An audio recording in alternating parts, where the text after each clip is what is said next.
What's here, y'all? Well, let's continue on with our Preakness contender profiles, and we'll talk about the likely post-time favorite and the morning line favorite. That's Journalism, who just is coming off a very good second place in the Kentucky Derby, and his connections decided. Uh, Apparently, he came out of the race well, and they want to run him in the Preakness. And just as a side note, I kind of wonder if this is to give him a grade one and avoid dealing with sovereignty in the Belmont. Just out of curiosity. I will assume he'll run in the Belmont as well if all goes well. But just kind of wonder about that a little bit. It's no big deal. It doesn't really factor in on the race itself, but it is nice to have him in there in the Preakness, and definitely makes strengthens the race considerably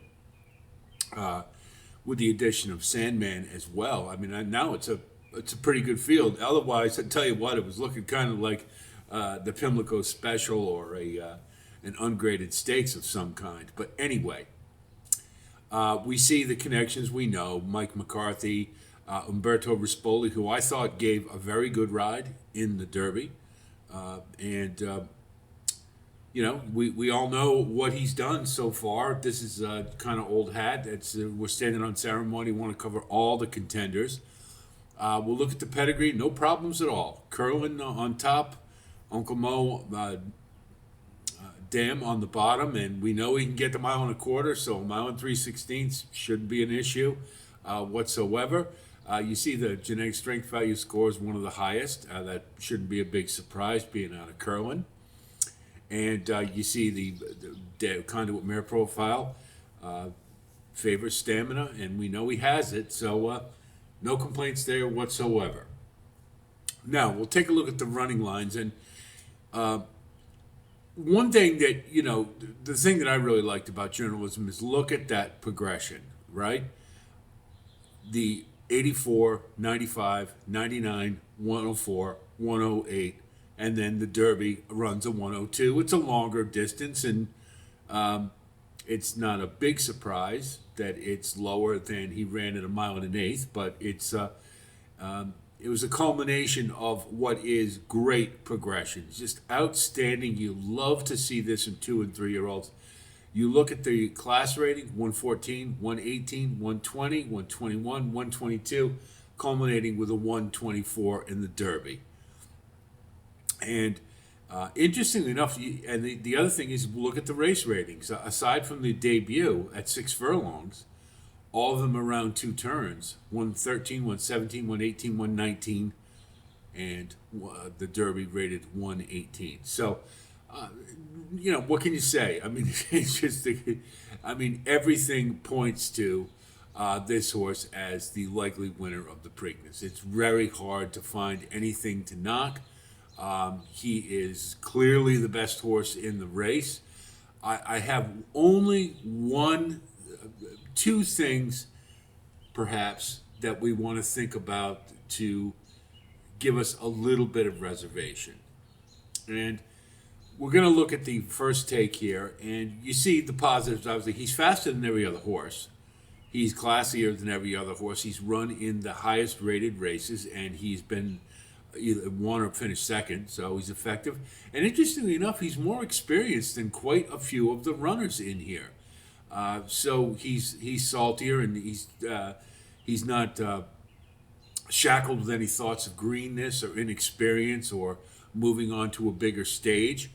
So that certainly will all work in Journalism's favors. What are the negatives? He's never run on 2 weeks rest, so we don't know. Can we say that about most of the horses in here? Yeah. But coming off a big race like the Kentucky Derby that he was certainly pointed for, coming back on 2 weeks rest, we don't know if he has the constitution to withstand that type of rigor. We just don't know. Does he, now the other question to that is, certainly the thought would be, when you think about running back off of 2 weeks, you say, well, can he run his best race off of 2 weeks? Does he have to? That's the better question. I don't think he has to run his best race to win the Preakness. Now, excuse me, years past, I mean, I remember seeing, horses like Smarty Jones or Funny Side. They won the Derby and then came right back and won the Preakness handily. And it could be said that they were the hot horse at the time. Can we say journalism is necessarily the hot horse after finishing second in the Derby? I think that's probably sovereignty, right? But I mean, he's certainly one of the top three, and we have to remember this is a very top-heavy 3-year-old crop.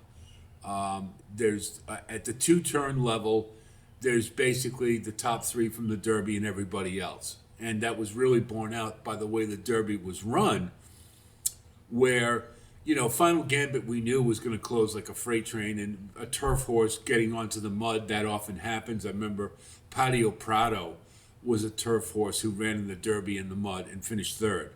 And I don't think he ever ran on dirt again. But you take that away, and you see Owen Almighty finishing fifth and basically begging every horse in the race to pass him, and they couldn't do it. And I think it just signifies what this 3-year-old crop is. It's, you got your top three and everybody else.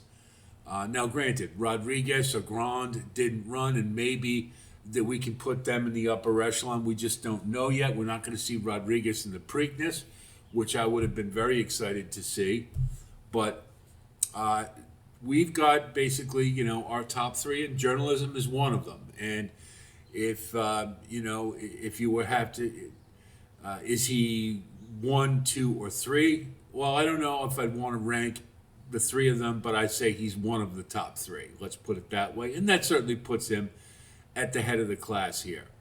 So to me, he doesn't have to run his best race to win the Preakness here. Now, the other negative, I think, is too far back.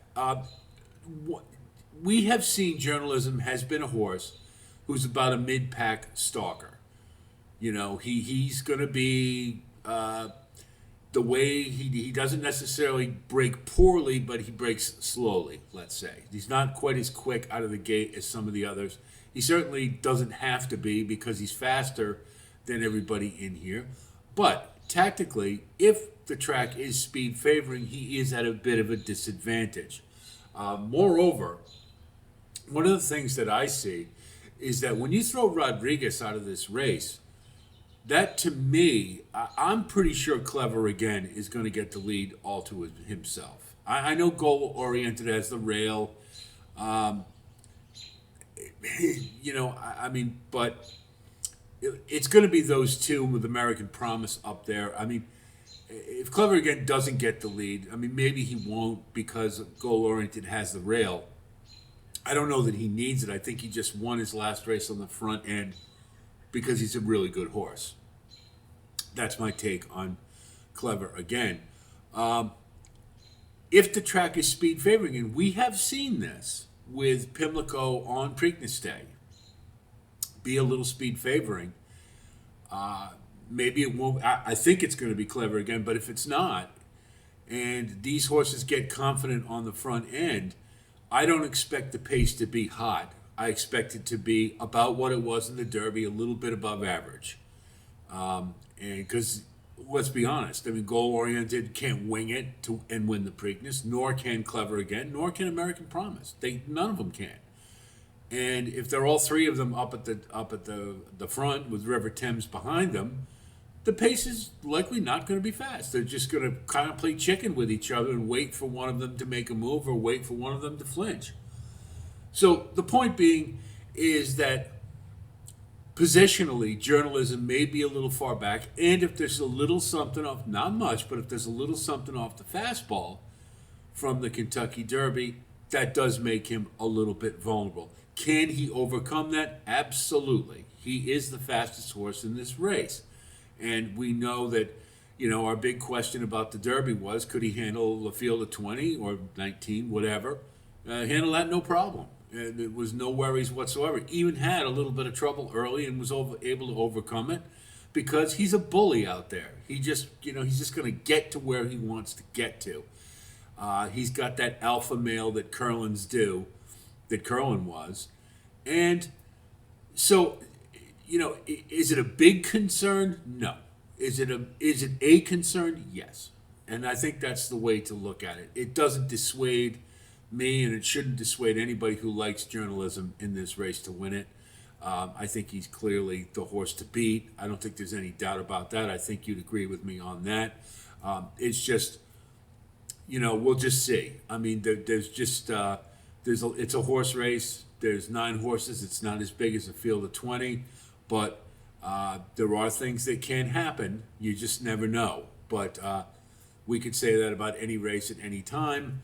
But on paper, everything else analyzed, journalism is the pick to win the Preakness. So I hope our assessment helps you and maybe gives you a little bit different perspective on what you think about journalism going into the Preakness. If you do like content like this, of course, please like and subscribe. And thanks to all of you who have grown our community. Comments keep coming along. We're loving that. Please keep it up. Thank you for all of your input. Loving to hear it and to see it. We will have the rest of the field. We've got a couple left. We'll get to those, and before then we will have probably not going to be able to do elements of handicapping. I apologize. Just don't have the time to really do it. But I think we can get some good perspective on the players by looking at the PPs and the Preakness. To be honest, I don't know that it's overly important to talk about pace and things like that because it is a shorter race. But we will certainly, when we give our final assessment, when we have our post on the Preakness, we'll talk about form, class, speed, and pace, of course, as we always do. So be on the lookout for that. We'll have the full card, best bets, value plays. We will have a post on the Black-Eyed Susan as well. So plenty of content coming. We're not going to miss a beat, albeit we're not going to be able to have our elements of handicapping, but we will have a comprehensive analysis of the race. For that, you can be certain. So that's it from here. I'll talk to you soon, and until then, be well.